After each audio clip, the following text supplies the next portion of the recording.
Okay, so this is an ankle strap. The reason why you strap an ankle is if you're injured or if you're trying to prevent injury. This tape specifically is quite easy to do. Let's follow along. You'll need some strapping tape and you'll need an ankle to work with.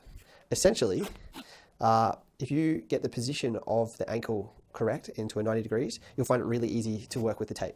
What we want to do is a few stirrups that go underneath or behind the inside of the ankle, and they come underneath the heel, and on the other side of the ankle, it looks exactly the same. So I'm just slightly behind the bone, and we roughly want to go, a third of the way up the leg, roughly. We want to do exactly the same thing, but we're going to take half of the width of the tape and put it on the half of the other width that I just popped it on, that I just put down. So straight over the middle this time. Now, if you're working with a child or maybe a female, you may not need 3 stirrups. You may only need 2. But that little mistake that I just made then is actually a really good time to bring up something that's really important for the athlete or the person receiving the strapping tape. It is very important that you make your strapping tape look pretty, right? If it's ugly, people aren't going to want to wear it because it doesn't look like it's going to do anything. Now, it's a cold day here. This strapping tape is not really sticking very well. And this is an important lesson to learn. When you're using and working with tape, the tape itself needs to be warmed up. In order to stick and be effective, you really need to warm it up. So temperature is important. When you're storing your tape, make sure that the tape itself is stored in a cool, dry place. But when you apply it, it needs to have heat. So once again, we're going for the third stirrup and about half the width of the tape, and we're going underneath. But this third piece, or second if it's a child, it's really important that you don't go too close to this base of the 5th metatarsal, or the base of this toe here. If you go over it or you go too close to it, it cuts off circulation. It feels very painful. We want to stay away from it. So come in a little bit, just making sure you're away from that bony part there. And ultimately, this piece will go just in front of the outside of the ankle. All right. Now, here's the deal. Make sure this looks pretty. Every layer is important.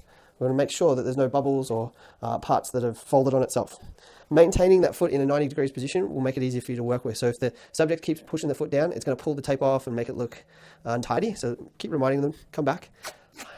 This part, I grab a length of tape. I start on an angle, on a 45 degree angle, and I bring it down on the inside of the ankle, just on the inside of the heel, and I'm bringing this up, and I'm coming back around the other side. This is a heel lock, and I now finish where I started. So pretty simple to do. What it does is improves confidence at the heel. Now, I've done it one way. I want to do exactly the same thing on the other side. So similar type of angle. I'm going to start over here, coming around over the top of the lateral part of the ankle, underneath the heel, coming through behind this part of the heel. And the simple message about this particular heel lock is that you want to finish where you start. Okay, easy peasy. Now, you've got a couple of layers of tape on. I'm not pulling really hard. I'm really not trying to work against the tape. I'm going with the flow of the tape. So sometimes it changes the position depending on the type of ankle you're working with. But for the most part, this level right now is enough to make someone feel quite secure and safe. However, we've got all these open spots, and these spots can become injured or torn or ripped when you're playing. So we try and tape those areas off so that they're not exposed and they don't get injured. So what we do is we create like a wraparound, and this particular part of the locking off doesn't have to be tight.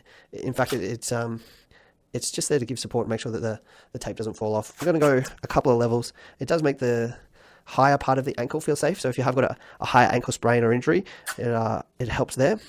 And for anyone that has a really common ankle sprain, where this area here, your anterior talofibular ligament, if that's injured or sore, what you can do is grab some tape, get behind the ankle, pull it up on a 45 degree, making sure to clear this spot here. You don't want to get too crowded in here, especially if you've got to do any kicking, and you pull that around and lock that off. And what that does, it helps that ligament feel a little bit more safe and supported. This is the ankle tape that I use for strapping injuries, but also a really nice one for athletes who aren't injured, who just want to maintain and prevent any further injury. So you did really well, thank you. So this is an important part about your strapping, is it needs to be functional, and it also needs to be okay for the athlete or the person who's using it. If they don't feel very good in this tape, then they're not going to perform very well. So how do you feel? Pretty solid. Pretty solid? Okay, not too tight, enough to flex and squat and run and jump? Yeah, I think it'll be okay. And what sometimes people say is that it's very tight or it feels uncomfortable. Well, guess what? The first 8, 10, 20, 30 minutes, it may be. And until the tape stretches a little bit, it may feel a little bit uncomfortable. So get that person to go for their normal warm-up or routine that they would do, go through the normal activities they're just about to perform in their sport. And if, after 10, 15 minutes it feels okay, just keep playing. If not, you may need to restrap and maybe not so tight.